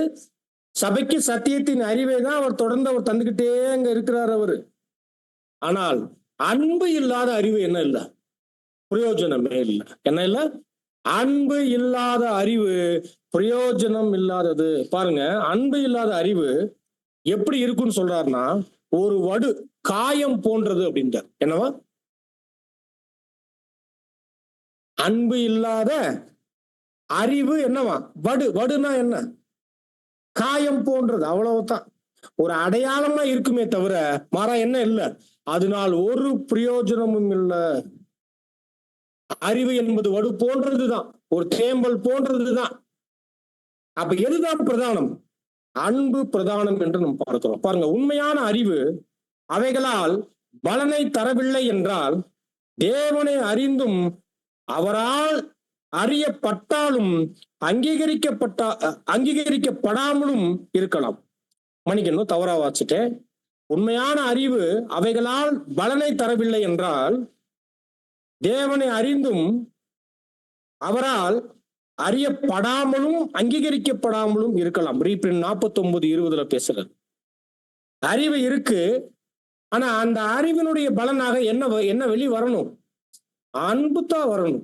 அன்புதான் வரணும். அப்ப அறிவு இருக்கு, ஆனா பலன் வெளியில வரல. அந்த அறிவுக்கு ஏற்ற, அந்த சத்தியத்தின் அறிவுக்கு ஏற்ற. அதனாலதான் பார்க்கும்போது நிறைய பேர், அருமையானவர்களே, அருமையான சகோதர சகோதரிகள் தங்களுக்கு ஏதாவது ஒண்ணு என்ன பண்ணிடுவாங்க? உடனடியாக ஓடிடுவாங்க. கர்த்தரை விட்டு எப்படி பேதுரு சீசர்கள் ஓடுனாங்களோ அநேகர் ஓடிடுவாங்க. சண்டை பண்ணிட்டு கூட போவாங்க. இதெல்லாம் இருக்கும். இதெல்லாம் அன்னைக்கே தேவன் என்ன பண்றாரு, ஒரு சினோரியோவா, ஒரு காட்சியாக இன்றைய நாட்கள் வரை நமக்கான பாடமாக வச்சுட்டாரு. ஆகவே பாருங்க, அறிவு இருந்தும் அது பலன் அற்றதாக காணப்பட்டால், பலன் குறிக்குது அன்பின் கனியின் வளர்ச்சியில் ஒருவர் காணப்படுவதுதான் என்ன பலன். அந்த பலனே இல்லை என்றால் தேவனை இவர்கள் அறிந்தும் அவரால் அறியப்படாமலும் அங்கீகரிக்கப்படாமலும் இருக்கலாம். அப்படின்னா நம்முடைய அங்கீகாரம் எங்க இருக்கணும்? நாம என்ன பண்ணிட்டு இருக்கிறோம்னா, நிறைய சமயங்கள்ல எனக்கான அங்கீகாரம் இது இருந்தாதான் எனக்கான அங்கீகாரம் நம்ம நினைச்சுக்கிட்டு இருக்கிறோம். இது கிடைச்சாதான் எனக்கான அங்கீகாரம் என்று நம்ம நினைச்சுக்கிட்டு இருக்கிறோம். ஆனா சகோதரர் ரசல் அவர்கள் நமக்கு எங்கேயுமே அப்படி எழுதவே இல்லை. வேதமும் நமக்கு அப்படி எங்கேயுமே சொல்லவே இல்லை. அழைப்புத்தான் பிரதானம். யாரையாவது தேவன் பேச்சாளர்களாக இந்த அழைப்புல உங்களை நான் அழைக்கிறேன் என்று அழைச்சிருக்கிறாரா? அல்லது மூப்பர்களாக நான் உங்களை அழைச்சிருக்கிறேன் என்று தேவன் அழைச்சிருக்கிறாரா? அல்லது இன்னென்ன காரியத்துக்கு இன்னென்ன திறமைக்கு நான் உங்களை இன்னென்ன வேலைகளுக்கு உங்களை நான் அழைக்கிறேன் அப்படின்னு தேவன் அழைச்சிருக்கிறார்? ஆனா இல்ல. தேவன் நம் அனைவரையுமே என்ன பண்ணிருக்கிறாரு? ஒரே அழைப்புக்கு தேவன் நம் அனைவரையுமே அழைச்சிருக்கிறாரு, பரம அழைப்புக்கு. இந்த பரம அழைப்புல நம்ம அனைவரும் பண்ணிக்கொண்ட உடன்படிக்கை என்ன அப்படின்னா, பலியின் உடன்படிக்கையாக அங்க இருக்குது. இந்த பலியின் உடன்படிக்கையை ஒருவர் எப்படிதான் நிறைவேற்றி முடிக்க முடியும் அப்படின்னா, அவர்கள் சுயத்தை சாகடித்து புதிய சிந்தையில் வளர்ந்து அவர்கள் பிறக்கும் போது மட்டுமே அவங்களுடைய ஆசீர்வாதத்தை அவர்கள் பெற்றுக்கொள்ள முடியும் என்பதுதான் என்ன இதனுடைய காரண காரியங்களாக அங்க இருக்கு என்பதை ரொம்ப தெளிவாக நம்ம பார்க்கிறோம். அப்போ தேவனால் நாம் அங்கீகரிக்கப்படணும். அப்ப நாமளே சில காரியங்களை வேண்டி விரும்பி இவைகள் இருந்தால்தான் எனக்கான அங்கீகாரம் என்று நம்ம என்ன பண்ணிடக்கூடாது, நினைக்க கூடாது. ஒருவேளை அவைகள் இருக்கலாம், இல்லாமல் போகலாம், கிடைக்கலாம், கிடைக்காமல் போகலாம். இது இல்ல. எது இருந்தாலும் இல்லாவிட்டாலும் நாம தேவனுடைய பிள்ளைகளாக தேவ சித்தம் செய்து எந்த நிலையில இருந்து என்ன செய்யணும் என்பதுதான் நம்ம என்ன பண்ணணும் பார்க்கணும். ரொம்ப முக்கியமாக எந்த நிலையிலையும் நாம தேவனையும் கர்த்தரையும் அவருடைய ஜனங்களாகிய நம்முடைய சகோதர சகோதரிகளையும் நம்ம என்ன பண்ணணும்? ஆமா, முடிந்த அளவுக்கு அனைவருக்கும் மத்தியிலும் நம்ம அகாபே அன்பு உடையவர்களாக நாம காணப்படக்கூடியவர்களாக அங்க இருக்கும். பாருங்க, புத்தகங்களில் இருந்து பெற முடியாத ஒரு வகையான அறிவு உள்ளது. அது தேவ ஆவியினால் உள்ளடக்கப்பட்ட ஒரு அன்பின் கனியின் அனுபவத்தால் வருகிறது. அப்படின்னா நிறைய சத்தியங்கள் படிக்கும் போது அது ஒரு அறிவை தருது. அந்த அறிவும் நல்ல பலனை தரத்தக்கதாக அந்த அறிவை பயன்படுத்தி கொள்ளணும் என்கின்ற எச்சரிப்பை நம்ம பார்க்கிறோம். ஆனா புத்தகம் இல்லாமலே ஒரு வகையான அறிவு இருக்குதான். அது தேவனுடைய ஆவியினால் உள்ளிழுக்கப்பட்ட ஒரு அன்பின் கனியின் அனுபவத்தால் வரக்கூடியது அப்படின்றார். அப்படின்னா நம்ம அன்பை வெளிக்கொண்டு வருவதற்கு, அகாபை அன்பை காண்பிப்பதற்கான அனுபவங்கள் வரும்போது, அப்போ அந்த சமயத்துல அருமையானவர்களே தேவனுடைய ஆவியினால் உள்ளிழுக்கப்படக்கூடிய அந்த ஒரு செயல்பாடு நடக்கும். ஒரு அனுபவமா அந்த இடத்துல நம்ம என்ன பார்க்கணும்? தேவனுடைய ஆவியினால் உள்ளிழுக்கப்படக்கூடிய விஷயங்கள் நடக்கணும்னா மாம்சத்தை நம்ம என்ன பண்ணிடணும்? ஐயோ எனக்கு பிரச்சனை, எனக்கு ஆபத்து, என்ன பேசுறாங்க, எனக்கு ஏதோ ஒண்ணு நடக்குது என்று நாம் நம்முடைய மாம்சத்தை பிரதானப்படுத்த ஆரம்பிச்சிட்டோம்னா தேவனுடைய ஆவியினால் உள்ளிழுக்கப்படக்கூடிய செயல்பாடுகள் நம்ம மத்தியில் நடக்காம போயிடும். ஆனா ஒருவர் தேவனுடைய ஆவியினால் உள்ளிழுக்கப்படுகிறார் என்றால் அங்க என்ன நடக்க ஆரம்பிச்சிடும்? அன்பின் கனியினுடைய அனுபவம் அவருக்குள்ள வர ஆரம்பிக்கும். அப்படின்னா ஒரு சூழ்நிலைகளுக்கு மத்தியில, சோதனைகளுக்கு மத்தியில எப்படி ஒருவரை அன்பு செய்ய முடியும்? அந்த அனுபவம் வரும். இதை உதாரணத்துக்கு சொல்லணும்னா, நம்ம நிறைய சமயத்துல பேசுவோம் தாழ்மை, அன்பு, இரக்கம், தீமை பேசக்கூடாது, எல்லாருமே பேசுவோம். நம்ம ஒருவேளை சப்ஜெக்ட் எடுக்கணுமா, அருமையா என்ன பண்ணிடுவோம், சப்ஜெக்ட் எடுத்துருவோம். படிச்சு இதனுடைய அறிவை பெற்றுக்கொள்ளுவோம். ஆனா பரீட்சை வரும்போது என்ன பண்ணிடுறோம்? அப்ப நமக்கான பரீட்சை எழுதுற பரீட்சை இல்ல, நம்ம எங்க நம்மளுடைய எழுத்துக்கள் எப்படியாக மாறுது? அனுபவத்துக்கு மத்தியில பேசுனதெல்லாம் அப்ளை பண்ணணும், அதுதான் பரீட்சை. அப்போ அதற்குரிய அனுபவங்கள் வரும் இல்லைங்களா? அப்ப அன்புன்னு பேசும்போது அன்புக்கான அனுபவம் வரும்போது நிறைய பேர் என்ன ஆயிரும்? டெஸ்ட்ல ஃபெயில் ஆயிரும்.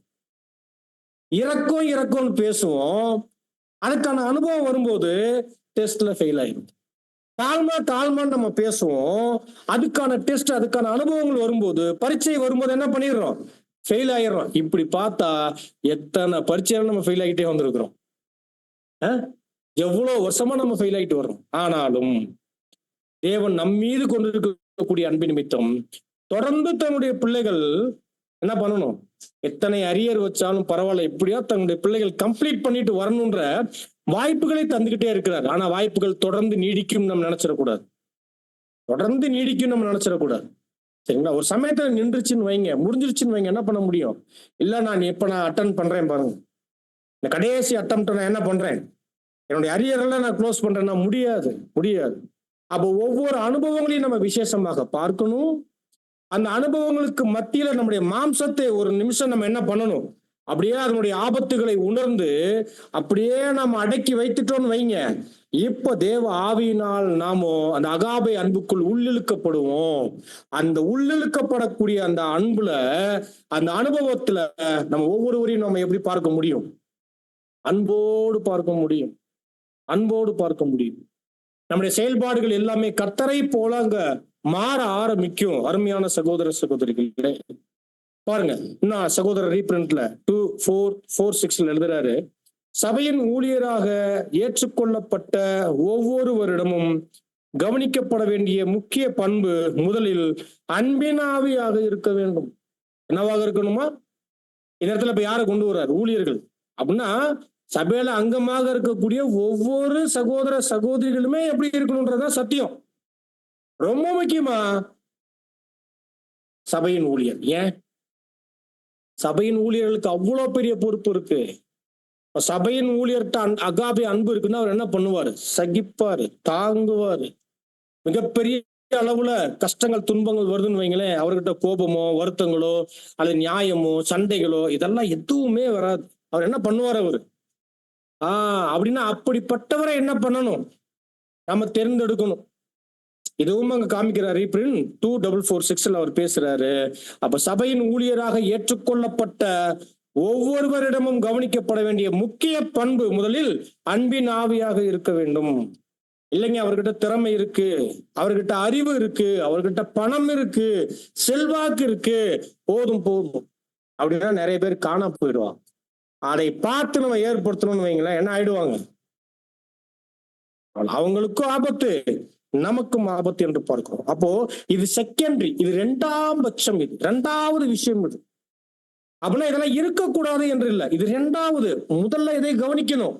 கவனிக்கப்பட வேண்டிய விஷயங்கள் ரொம்ப முக்கியமாக இவைகளாக அங்க இருக்கு என்று நாம் பார்க்கிறோம்.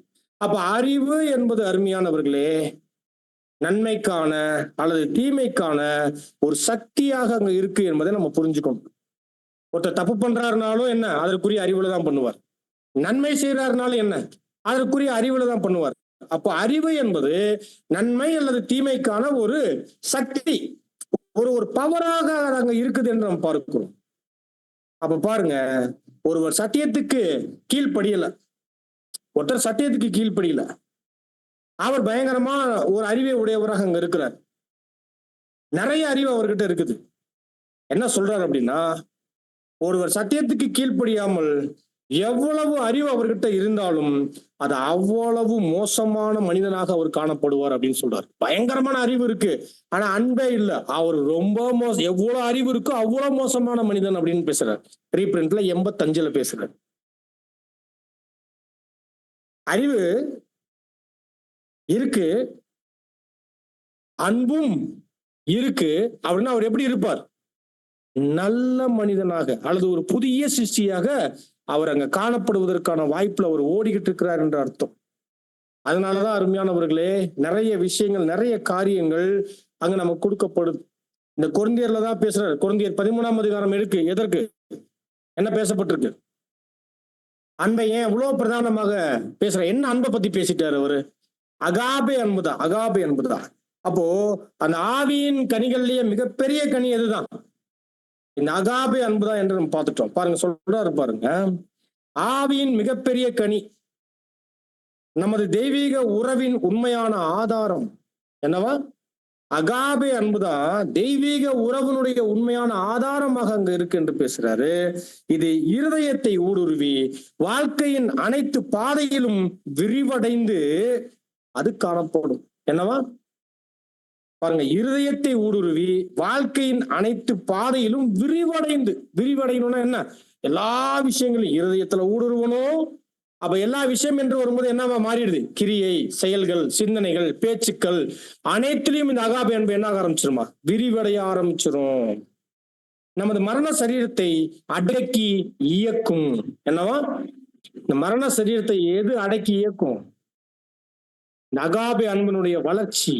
ஒருவர் எவ்வளவாக அகாபே அன்பில் அவர் காணப்படுகிறாரோ இந்த மரண சரீரத்தை என்ன பண்ண முடியும்? அவரால் அடக்கி அங்க ஆள முடியும் என்கின்ற இந்த காரியத்தையும் நம்மளால அங்க பார்க்க முடியும்.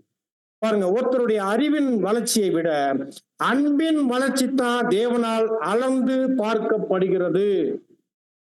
அறிவின் வளர்ச்சியை அளந்து பார்க்கலாமா அல்லது அன்பின் வளர்ச்சியை அளந்து பார்க்கலாமா? அப்படின்னா தேவன் எதை அளந்து பார்ப்பார்? அவர் எவ்வளவு அன்புல வளர்ந்திருக்கிறார் என்கின்ற அதுலதான் அளந்து பார்ப்பார். மாறாக அறிவின் வளர்ச்சி என்ன பண்றது இல்ல, எப்போதும் அளந்து பார்க்கப்படுவது இல்லை. அருமையானவர்களே, இன்னும் சொல்றாரு பாருங்க, அன்பில்லாதவன் கிறிஸ்துவனுடைய ஆவி இல்லாதவன் அப்படின்ற இந்த வசனமும் நமக்கு தெரியும். அன்பில்லாதவன் கிறிஸ்துவனுடைய ஆவி இல்லாதவன். எந்த அன்பு? எல்லாருக்கிட்டையும் அன்பு இருக்கு, நல்லா புரிஞ்சுக்கணும். யாருக்கிட்டையுமே அன்பு இல்லைன்னு என்ன பண்றது இல்ல, சொல்லவே முடியாது. எல்லாருக்கிட்டையும் அன்பு இருக்கு. ஆனா என்ன அன்பு? பீலியா அன்பு இருக்கிறதுனாலதான் என்ன வருது நமக்கு மத்தியில? ஓடிடுறோம், பேதுரு மாதிரி நம்ம நடந்துடுறோம். புரியுதுங்களா? கர்த்தராகவே இருந்தாலும் என்ன பண்ணிடுறோம்? விட்டுட்டு ஓடிடுறோம். ஆனா அகாபே அன்பு இருந்துச்சுன்னா ஓட மாட்டோம். இதுதான் விஷயம். அப்போ அகாபே அன்பு இல்லாதவன் கிறிஸ்துவின் ஆவி இல்லாதவன். சரி, இந்த அகாபே அன்பு தான் அருமையானவர்களே ராஜ்யத்துக்கு ஏற்ற ஒரு நிலையில் நம்மளை தகுதிப்படுத்தும். அல்லது ராஜ்யத்துக்கு ஒருத்தர் தகுதி என்று எதுதான் அடையாளப்படுத்தும்னா இந்த அகாபே அன்பு தான். பாருங்க, அது சொல்றாரு பாருங்க, ராஜ்யத்திற்கு ஏற்ற இருதய நிலையில் இருந்து வெகு தொலைவில் உள்ளவன் ஒரு புதிய சிருஷ்டிக்கு ராஜ்யத்திற்கு ஏற்ற இருதய நிலையிலிருந்து வெகு தொலைவில் உள்ளவன் கிறிஸ்துவனுடைய ஆவியின் அன்பு இல்லாதவன். அப்ப என்ன இங்க சொல்ல வர்றாரு அப்படின்னா, மேல சொன்ன பாயிண்ட் என்ன கீழே கொண்டு வர்றாரு.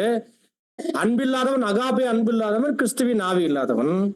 இவங்க ராஜ்யத்துக்கு ஏற்ற இருதய நிலையில இருந்து அவங்க ரொம்ப தொலைவுல அங்க இருக்கிறாங்க. அப்ப ராஜ்யத்துக்கு தகுதி உடையவங்களாக இருக்கணும்னா என்ன இருக்கணும்? கிறிஸ்துவின் ஆவி நம்ம கிட்ட இருக்கணும். கிறிஸ்துவின் ஆவி ரொம்ப முக்கியமாக அங்க காணப்படணும். ஆகவே அருமையானவர்களே, ஒரு புதிய சிருஷ்டிக்கு இந்த அகாபே அன்பு என்பது ஒரு உந்து சக்தியாக காணப்படுகிறது. உந்து சக்தினா என்ன? தொடர்ந்து இந்த அன்புதான் நம்மளை வழிநடத்தி கொண்டு போய்கிட்டே இருக்கும். பவுல் பேசுறாரு இல்லைங்களா, கிறிஸ்துவின் அன்பு எங்களை நெருக்கி ஏவுதுன்னா என்ன? அந்த உந்துதல், நம்மளை உந்து தள்ளக்கூடிய விஷயம் அது. அப்போ இந்த அன்புதான் ஒரு புதிய சிருஷ்டிக்கு எப்படியாக இருக்கு? உந்து சக்தியாக அங்க இருக்கு என்கின்ற காரியத்தை நம்ம பார்க்கிறோம் நம்ம. ஆகவே பாருங்க, ஒரு மனுஷனுக்கு எவ்வளவு வைராக்கியம் இருந்துட்டாலும், எவ்வளவு செழுமையான நிலைகளில் அவர் காணப்பட்டுட்டாலும் கூட, எவ்வளவு பேச்சு திறமைகளும் தாளந்துகளும் காணப்பட்டுட்டாலும் கூட, தேவனுடைய மதிப்பீட்டில் அதெல்லாம் ஒண்ணுமே இல்லை. தேவனுடைய மதிப்பீட்டில் அவருடைய அன்பின் வளர்ச்சியே ரொம்ப முக்கியமாக அங்க இருக்கு என்பதை நம்ம பார்க்கிறோம். ஆகவே அருமையானவர்களே, நாம புரிந்து கொள்ள வேண்டியது என்ன? பாடத்தினுடைய முடிவுக்கு நம்ம வரும்போது பவுலுடைய விசேஷித்த காரியங்கள் என்ன அப்படின்னா, வெறுமனே நம்ம என்ன பண்ணிருக்கிறோம்? கொரிந்து பட்டணத்துக்கு அவர் எடுத்து பேசக்கூடிய விஷயத்துல ரொம்ப முக்கியமாக அவர் அநேக விஷயங்களை பேசியிருக்கிறார். நம்ம வெர்ஸ் பை வெர்ஸ் படிக்கணும். ஆனா இங்க நம்ம கவனிக்கும் போது ஒரு பொதுவா நமக்கு ஒரு பெரிய லெசன் நமக்கு காண்பிக்கப்படுது. இதை நம்ம இன்னும் அடுத்த வாரத்துல இன்னும் அடுத்த முறை நம்ம இன்னும் தெளிவா நம்ம பார்க்கலாம். நம்ம அப்ப என்ன அப்படின்னா விஷயம், நம்ம கிட்ட நிறைய திறமைகள், தாளந்துகள், வாய்ப்புகள் எல்லாம் இருந்தாலும் கூட அருமையானவர்களே, இதெல்லாம் இருக்கட்டும் ஒரு பக்கம். ஆனால் இவைகளுக்கு மத்தியில இவ்வளோ என்கிட்ட அறிவு இருக்கு, திறமை இருக்கு, தாளந்து இருக்கு, பேலன் இருக்கு, அதற்கே உரிய வைராக்கியம், வாஞ்சை எல்லாமே இருக்குது. ஆனால் என்கிட்ட அன்பு இல்லை. அப்ப இதெல்லாம் ஒரு இடத்துல என்ன பண்ணிடலாம்? டம்ப் பண்ணி வச்சுட்டு இந்த அன்புக்கான வளர்ச்சிக்கான முயற்சிகள் இவைகளை மட்டும் நம்ம பிரதானமா எடுக்கலாம். நம்ம இவைகள்ல வளர்ந்துட்டு இப்போ நம்ம கிட்ட இருக்கக்கூடிய இந்த அனைத்து வகையான திறமைகள், தாளந்துகளை நாம பயன்படுத்தும் போது அது நமக்கும் சரி, பிறருக்கும் சரி என்னவாக இருக்கும்? அது பெரிய பிரயோஜனமாக அங்க இருக்கும். பெரிய பிரயோஜனமாக அங்க இருக்கும். அப்ப அன்புடன் மற்றவைகள் கலந்தாலொழிய எதுவுமே பலன் இல்லை. அன்புடன் என்ன ஆகணும்? இதெல்லாம் இதுதான் கலக்கணும்.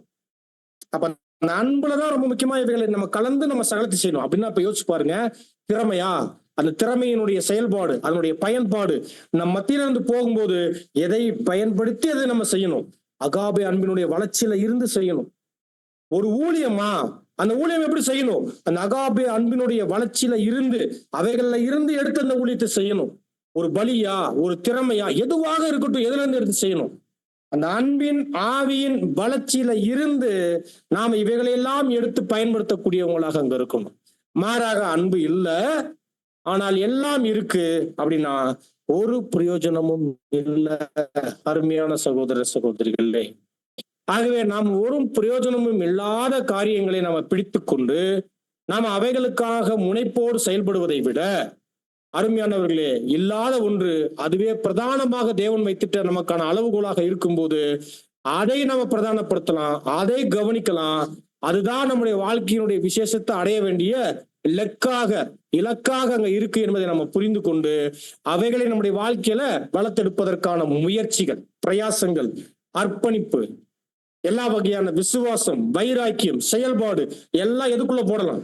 எப்படியாவது இந்த ஆவின் கனியில் நான் வளரணும், என்னையும் என்னுடைய ரட்சிப்பையும் நான் எந்த ஒரு வகையிலும் சேதப்படுத்தாதபடிக்கு நான் இந்த ஆவியின் கனியில் நம்ம என்ன நான் வளரணும், அகாபே அன்புல நான் வளரணும் என்று இந்த பிரயாசங்கள், இந்த முயற்சிகள்ல நம்ம என்ன பண்ண ஆரம்பிக்கணும்? நம்ம வளர ஆரம்பிக்கணும். மற்றவைகள் என்ன எல்லாம் தேவன் கிருபையாக கூட கூட்டி தரக்கூடியவராக அங்க இருப்பார் என்று நம்ம பார்க்கிறோம். ஆகவே அருமையானவர்களே, கொரிந்து சபைக்கு பவுல் மூலியமாக கொடுக்கப்பட்ட பெரிய பாடங்களுக்கான காரணங்கள், நியாயமான காரணங்கள் நிறைய இருக்குது. ஒவ்வொன்றுக்கும் பாடம் இருக்கு. ஆனா ஒரு எக்லீசியால நீங்களும் நானும் பொதுவா எதை பேஸா வச்சு நம்ம காணப்படணும் அப்படின்னா இந்த அகாபே அன்பு என்பதைத்தான் நம்ம ஒரு பாடமாக பார்த்திருக்கிறோம். தேவன் நம் யாவருக்கும் அவருடைய கிருபையான ஆவியை தந்து நம் யாவரையும் ஆசீர்வதித்து ஆண்டு வழி நடத்துவாராக. பொறுமையோடு கேட்டவங்க யாவரையும் தேவன் ஆசீர்வதிப்பாராக. ஆமென்.